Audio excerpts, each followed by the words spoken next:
الحمد لله الذي جعل شهر رمضان سيد الشهور على تنتو على ميشون كاروتا ياك كالولو بي كنتيتي وفضل أيامه على شائر الأيام أمرتا يشون كاروتي لولتا أيا فشان دنين تلوتو مالوتي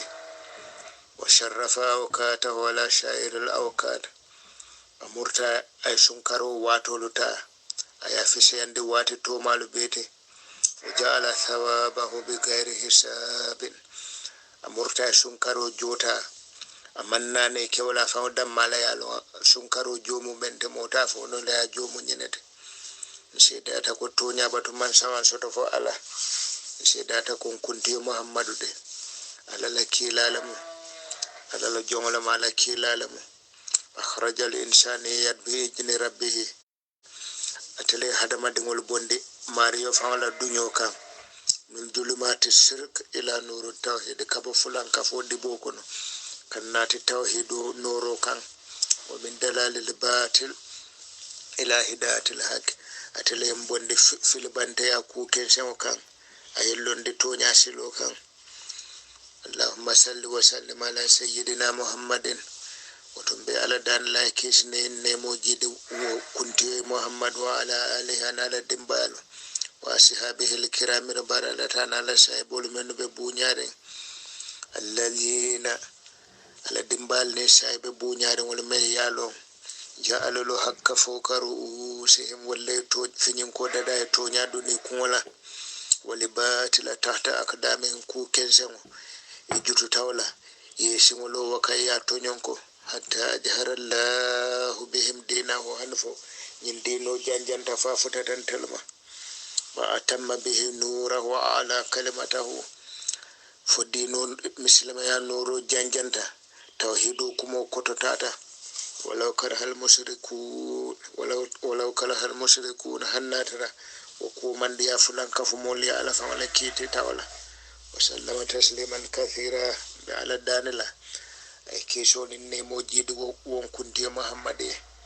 ani men bulatano makasila kendolu bara ani fombe bi mento badingolo yalo nyi watin jamawol be soronde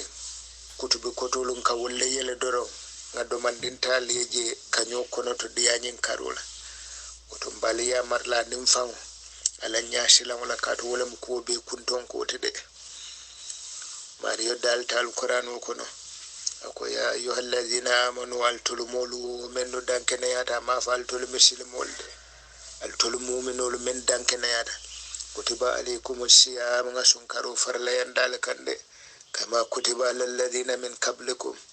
wa min farla yande mo fululu kanyame men do tambital nyato munanna nga farla yande kan la allakum adobije tattakuna falsibula ala nyasila mulukono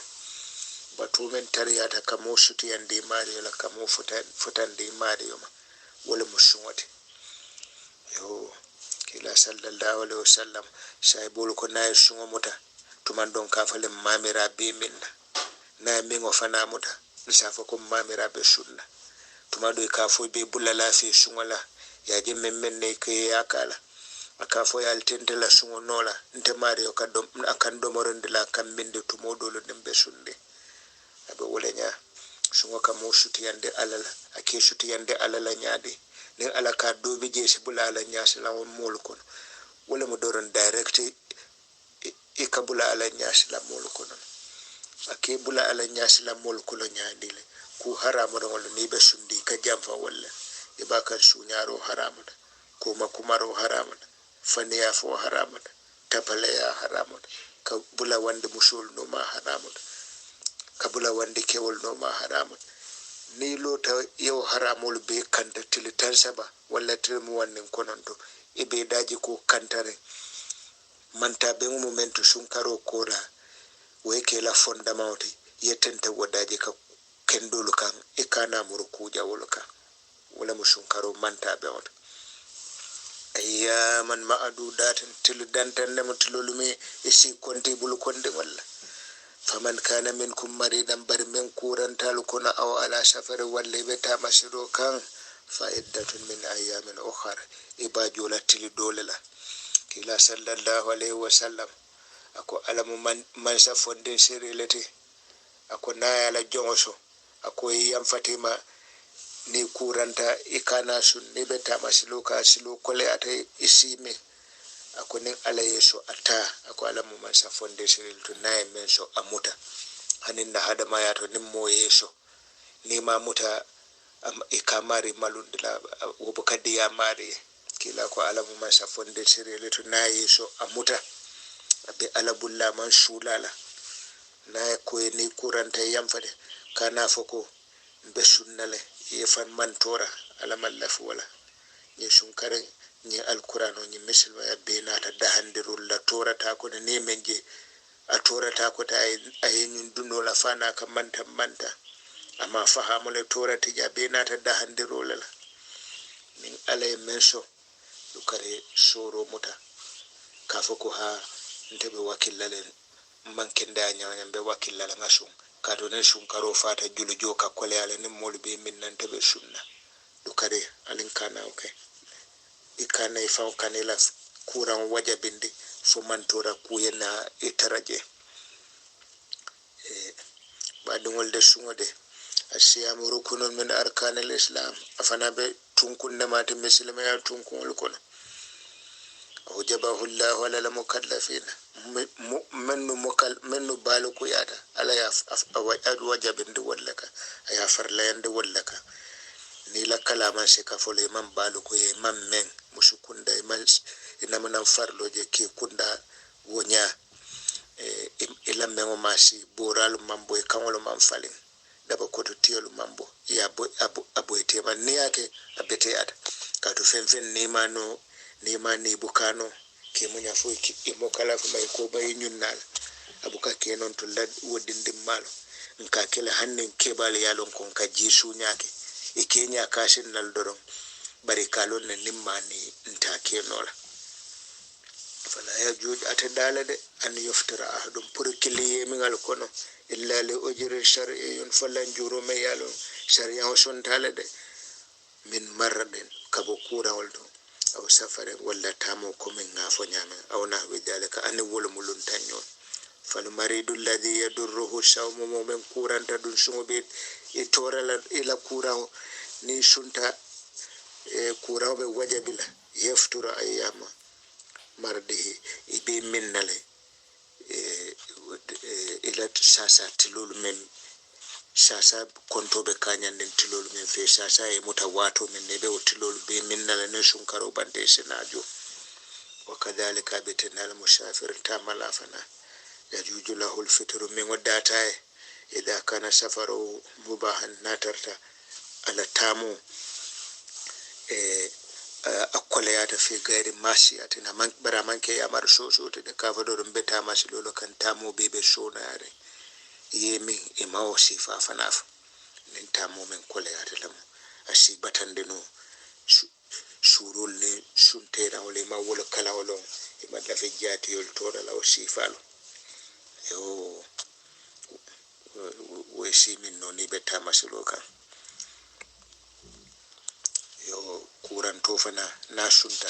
na kende ata doro as sunkar kola sala tilolu jo tamala fana men konto men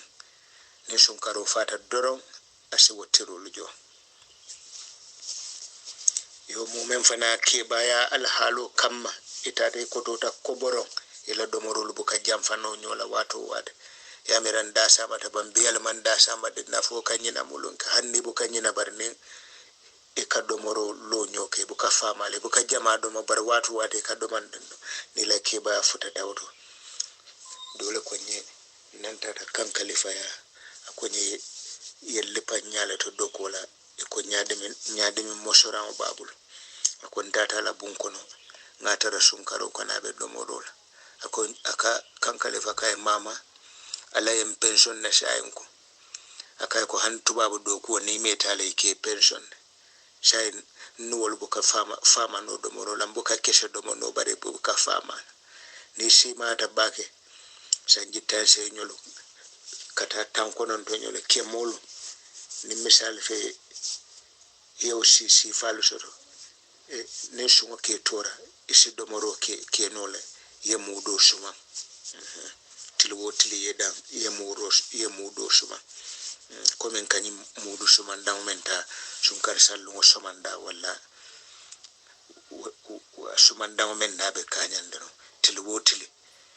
ibe mudu kilin na bala fo janne sunkaro be ban wa ammal hamil musume yeduno ta kono be musumen allati takafa ala janiniha do amari be silanding sengola ay men dune o fana sisingo tuno jela folo ne sunkaro fata asajo wal murdi e susundula men fana allati takafa ala radiha be silanding abe men dimbaya kaka men susunde tuftirana ñun mofulo si min nole musukono ma si min nole susundir la si min nole barne sunkalo fata itilo men konto mi be wala jola de itabe wala nya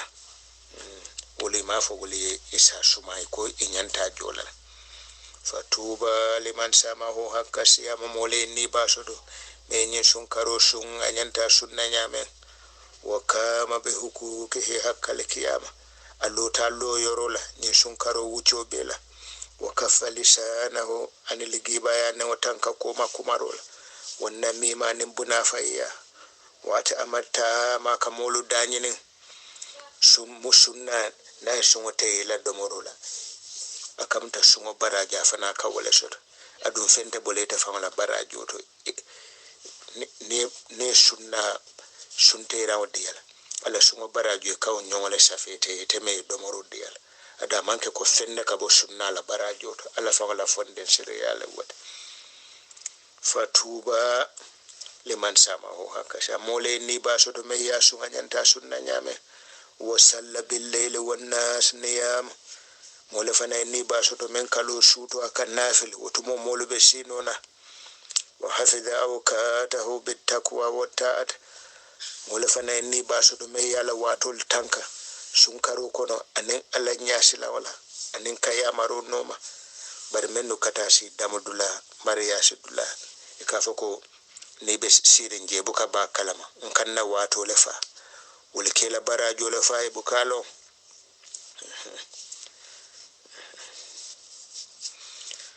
wotale ngin karo warande nyim mukkar balete de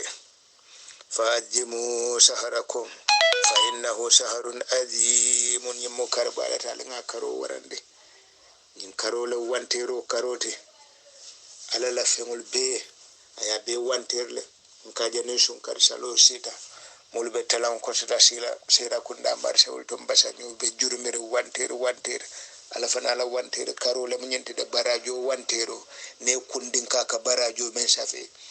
ne dala so di mola nyin sunkaro kono e ka barajo men safe woni karto malu barajo bu ka kilinde wo dala so mo fango malu barajo mo jollete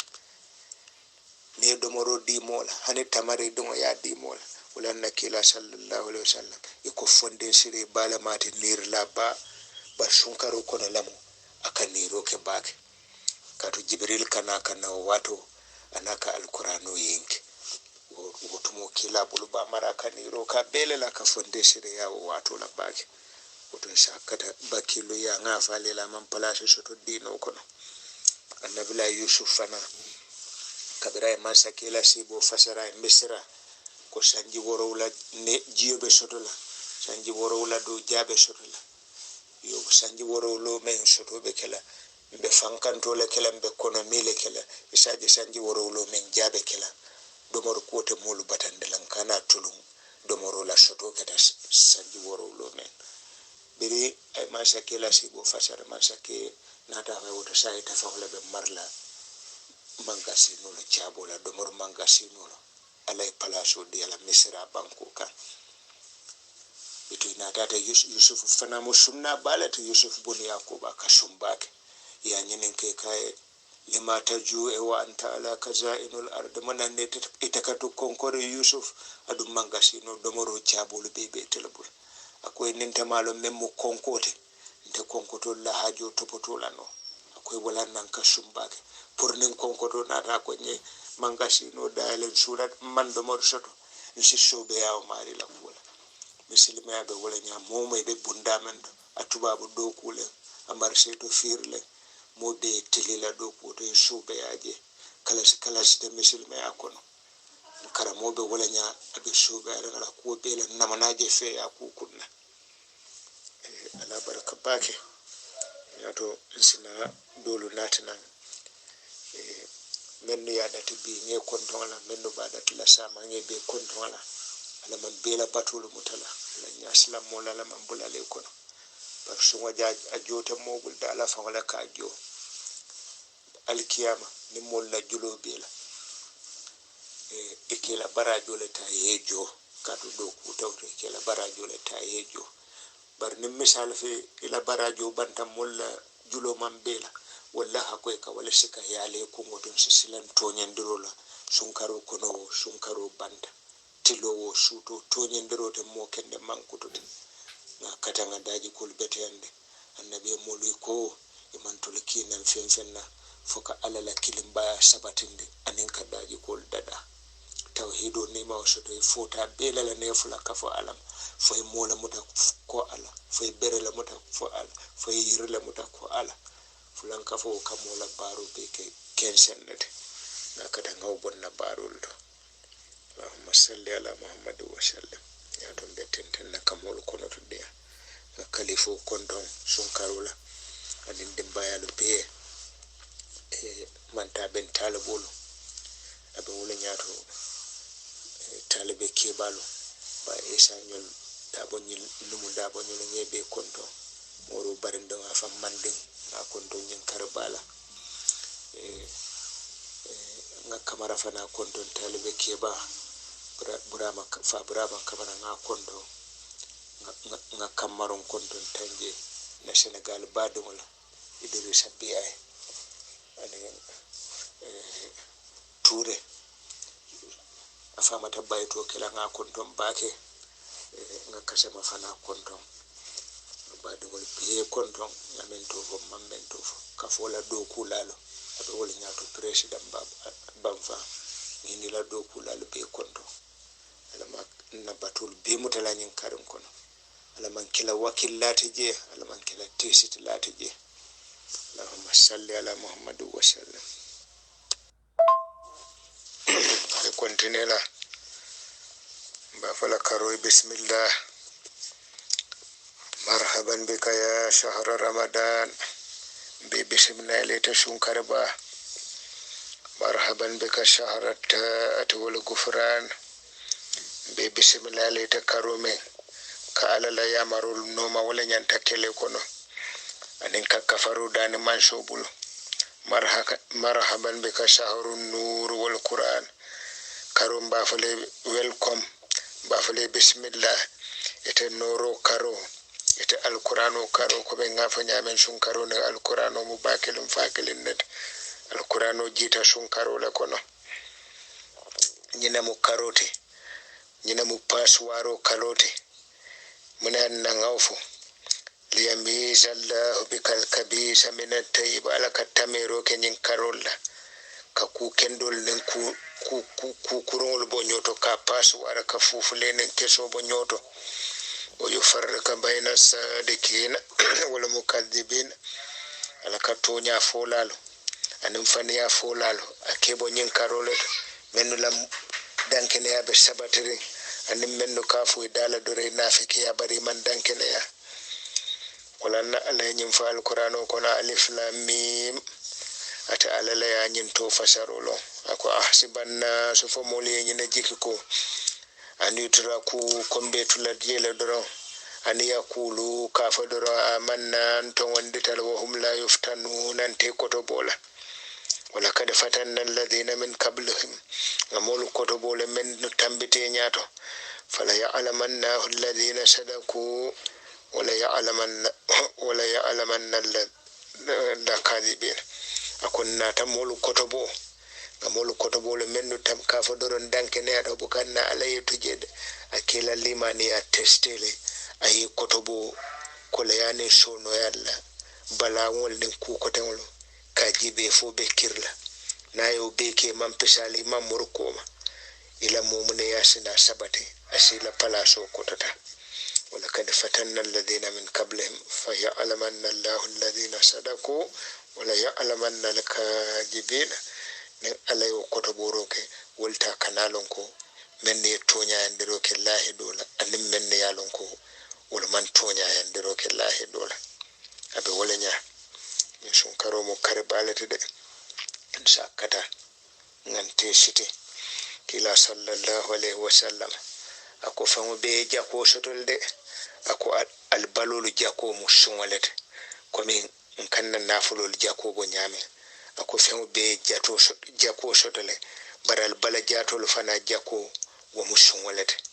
sakata momo ye balo jako bo kato fen nin jako man bala bu kasene yanode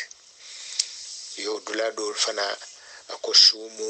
watasahu ako alusun ale jata kende asodo sungo mu jaral lawol to wala na men kurante yam fate male jaral lawolam banne men be kurande kuran men sungo ba wajabindla aboyete te male ma leta ka munan na sumu jaral lawte nyin kartan dum fulon ka domorul men beke nyin kenwol men kala nyo kam balola fankantolen kenwote imaje sasa wato nimmo ka domoro no dum adaman tar diyale kenwo men balo e fankanto kala balo ka wala jana ka fanta mande wala kartan nim fula be domoro kala ninga men jane mama oni kurtu kartolo balo ka dole janal bar men ka domo dole bu ka mama wo kemmala kala nyoka isaje mari nunku ko batundo e balo sot wala na moro e kedo jibe akay ko eko fakaral ka hanyal ka nunku tenko batundo otumo bota america moro ya jiba wala fay mo manyan na sonne e balo e wara onya mamma bete ata balo to neaje alay chokol ne sufol ken puro ngam mamma nen kana to sire bar fa moro kunda to lam famin to kundale e bado mala dore be sire konol be fintila modol de wol danyala mo warote e mama mo bala balete e fa e balota wala bala e temen fana mo dingote e mama law baloleta ne fa la balo mawo warasi fal fo wolte tanade bare me yalon ko domoro ila walo non ko man fo e bulo ko ka domodoro domoro ba mambete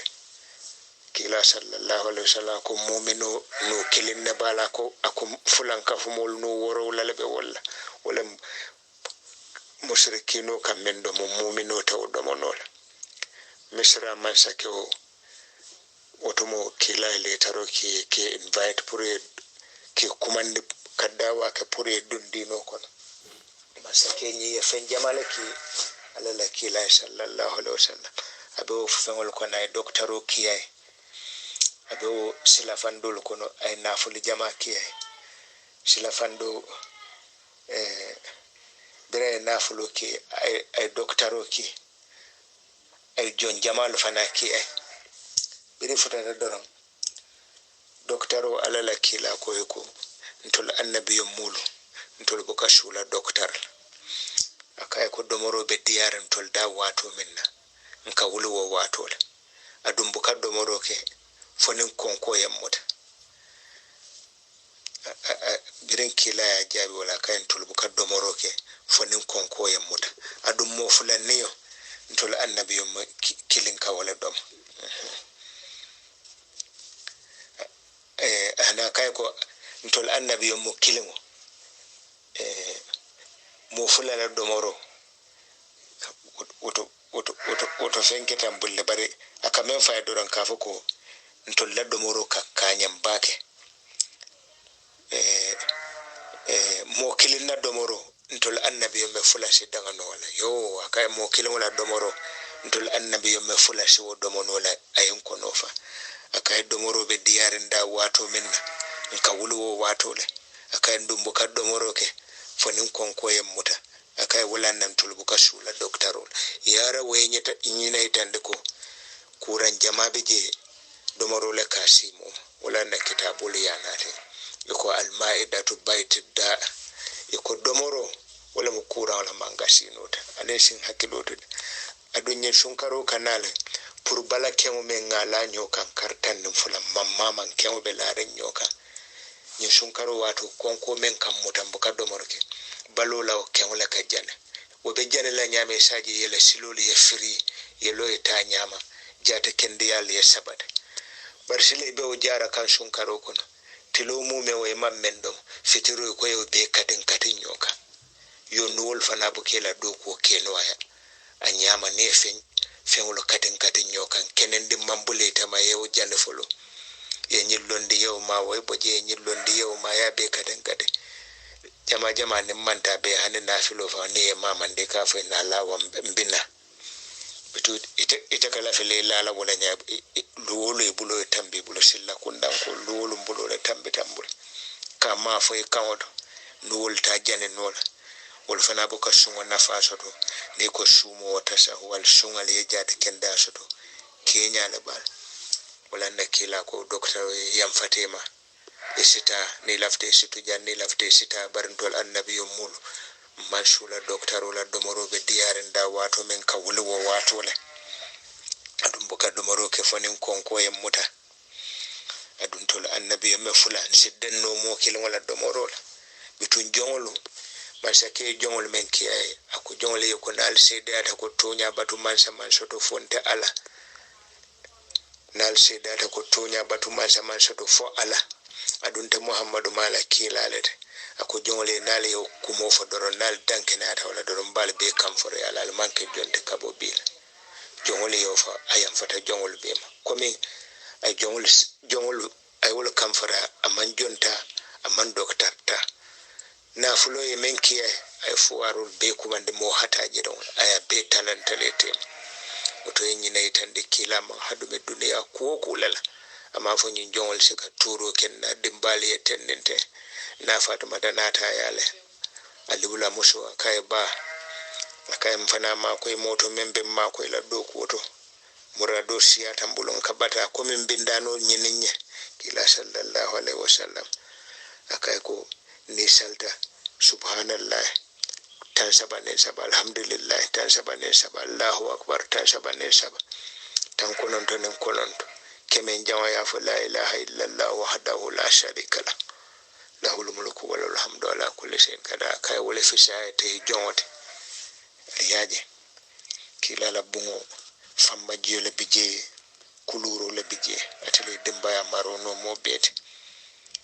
sakata kana domoro landa tambe ne wonte doron nte sungo nafa sotla na baraka bake be doman fala la mashallah muhammadu sallam yo mursana tukun anabi ka konoto de yake sunkaro koto katu nyanta men fala nimma fanin de to na ta kenya to alquran karawol nin ku ko tawol men no kaka kuna kul kashiya tumado ntina sata ro nyaso to lafana wala nabi nga nyaso to ndingo menke be wakilla sim men fono moliye je nga foyeje alhamdulillah alladhi anzala alquran fi shahr ramadan ala tento alame alqurano jinde nyin sunkaro yalo nga falele sunkaro na alqurano mubakilin fakilin net kama anzala fihi at-taurat wal injil waz zabur adanyo sunkar kilin kitabul kambenta ko annabi la musa la kitabu taurat ajitanye sunkarin na kono annabi la isa fana la kitabu injil e kajitanye karin na kono annabi la dawud fana la kitabu zabur wa fana jitanye karin na kono otonyi mukkar balete de nsamuta ko karbalem mo be tawsita kono wantero karolem fengo be dabe diare ni kunden kije ni ya jofoe ala dammala ya jolo adu me sunkaro jo garante han alkiyama men kanyola jululu jo barajolla ila barajo banta e wande junugol keku sunkaro barajo ala bu kawta ay mola julojo wala akawto sunna dammaleje hanne molla julobe la imam molla julo banjola na ila barajo ta ejo ni wala fonko mamba abukela sunkaro jota ejo wala kawto ifangoleje katu sunkaro molka sun ala dammale fayita je tuside abukela sunkaro jota mo jola fangola fonde sereya akawoleta yo mari la julojo bare abuka motonyi bare la sungo baraja ta tala moko ay mola julojo wala hande mola julobel woto baraji karantere mbala musungote a barajo bukata ya di mola sin dur koto je bake ngante wasite jinde kitabul be lo tatelal ibn umar fana ni hadisu natina an ibn umar radiyallahu anhuma an النبي صلى الله عليه وسلم قال ako nganyim kuma muta ala lakilale ako idha halla hilalu ramadan ako no sunkaro karinde ngolota o karkuto men kajabe ngoro benalen ko kalo ako ni wolota doro shahal arsh wal kursi ako arsh siran fawnin kursi ako be silenka o ma duna huma anim men do wol fulo kola menta wol fulo to wol fana be silenka do ikamune lenka wokalo kanyana fo tuba le ummati muhammadin sallallahu alaihi wasallam isafo ni babe nyimmanto le muhammadu mantul kisini ne mabe muhammadu me mimma lahum indallahi min alkiram alay mimma boye mimma lahum indallahi min alkaram alay mimma boye bunya kuolto alkiyama karobe fetenna do wol sillen karoke isafo he ni babe muhammadu mantolle alay nyi sun karenke mennu jamanu fintindi itolle jamanu la muhammad na mantolu ni babe telle alay mimma boye bunyaato wastakfara lahum shams tilo fana se amari yodana safo mari kafaro ke kila mantolle wal kamaru karo fana se dandiro ke mari yam fa muhammad na mantolma won nujumu lolul fana se wonyo dane mari yam fa muhammad na mantolma والنهار تلو فناسد دانوك والليل شوتو فناسد دانوك والتير كنول فناسد دانوك أنا يندافن تومال به وكل جيرو هني لما بيس دانوك مريم فمحمد نامن تولي إلا شيطان فشيطان درون جاو كمبا شيطان من جاولت على اندندر لا كولال أكون فناليا متن جاوت انتول با متلن جاوت نيادي نايم سكو نيدي امن كان غافايم باولنك barntol tan fambono labul de bar alay mbonya fonyela abir so warta setan fero warta la kul siyar bar bampunyin kumo ko a'udhu billahi minash shaitanir rajim akonal bina alquran o karan al sitan ko nyininta alabulo kabo bire setan ma menketa kurla bon fente menketa danka tut yo be wolanya setan dor na buka duwa bar alala nyin dafen to mal be su duwa pour ala se kafaroke en kunti muhammad na mantole wallahi ala se murtu ko asa fala malaiko li wa yaqulu allah ta'ala ya malaikata altalunna malaikulu ij'alu sawmakum wa tasbihakum hadha shahr li ummati muhammadin sallallahu alaihi wasallam asafu malaiko li allah sungo analla subhanallah yalum be yalon ne ko malaikul bu kaddo morke tulkatu sundin ne doron ado subhanallah wo fo bu ke batay ba ala baturen doron asafo e nyin karo allah sungo analla subhanallah laftale yo ke muhammad na mantole ala mam bulala mol kono malaikul do siyata mo me hapolon fa ala damma siyata bak malaika dol bije nyaada wuli kilin nebela o nyaada ne wule kilin ne beje wonne wo ne wol be ka tasbiho memfo wol be ka be safi adam kunti muhammad na mantolle woto ni bale be nyaado manta be balamu kilamu men na annabi ummote lakad faja man kana rasulun mama bini butiyo ya fala kila sallallahu alaihi wasallam tententa akon nawmu sa'ima ibadatun sunna hanala sino alabatole sunwe lamfunde salfana kola yele betilbula sino la walla la sharma fa ila sino ala kasafe la ko membe alabatol wasamtuhu tasbihu sunna la dayo hanna kuninta be sirin amantara alquran karan na mantara ala tofo ka be sirin tendoro ako ala kasafe ne ka be subhanallahi fo labo ko sungo be mu ganyawol wa amaluhu mudafu aduni barawo barake ikake baraji dafara wala fa wadam malayolo ni barawo barake su yenni roke baraji dafara wala nan ko wante ro karol ya alquran karan ke baraji dafara wala yo wirdo le ke baraji dafa ngol adafa ala fa ko mi atimmaro e kawle safi wa du'a sunna la du'a mustajabuna akajabil de kila wala fa ko sunna ala dani fen ala kakele yo baranto la joya ni ko hante ala dani america be sallan sunto bar hani be man be sasodo tuma do ite malon ko ale law duwa ma boya ke mente alki ame mawlo wala fisata america be sat isitano america le fenyino me sije imam fen soto je yesay na yete deport na barna ila duwa do kundi membete yate teto aya ke wonya kuma wasi wala nan kila ko sunna la duwa ka jabele ita manyan na kila mu'mino de ka fo baranta wanyen ku kar dani lammaje membete yate teto alay duwa mutala ke wolt de ala ka lindani mbal solala la bukallahi do tinya wala nan mol duwa ta foru mo ko non ka fo duwa jabeta la ma jidila ala ka lindani mbal solala bukallahi do tinya bar sorinya dilam membete yate to ta ka wala ke membe nafa wa dhanbuhu maghfur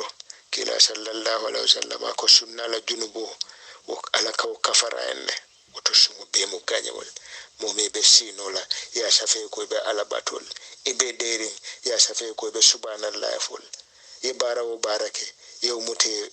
baraji dafa don ne duwa ke la duwa jabe ila junubo le wolo kafare woto nyim karo fele mo nyanta tawsiti lamen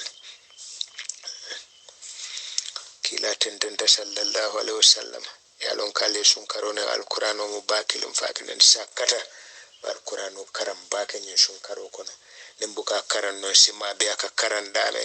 kila ko man kara alqur'an momo ka alqur'ano karam momay alqur'ano kara sumara itanata nyimmira ko walle itanata je ko anna ahdan utiya afdala mimma uti itanata muta ko yemendi karla jole siyatan de komen to membe karbul wala sem wala jo warta alqur'ano tin de kamen kara kila sallallahu alaihi wasallam ko fakad astasgara yefengo doya ma ajamallahu alay men warande alo ngafalele nimmella fata selele kate mario kan ay men jinde nya alqur'ani wala muselen dawte be mew ibe selela men kila fela ko mo tonya ande ako momo alqur'ano kara yamuta ko membe karbulu wala sembo wartante tate ako yefengo doya alay men warande ni morke balu watu dolo e kafuta tembedo e sije siri tasabiya jelebulo bar namanaje ko morke ba kar abuka alqur'ano kara alqur'ano ila makamo futata fenwo fendo alqur'ano katubulle do ne wakata nyola ibuka wallande ibuka tuje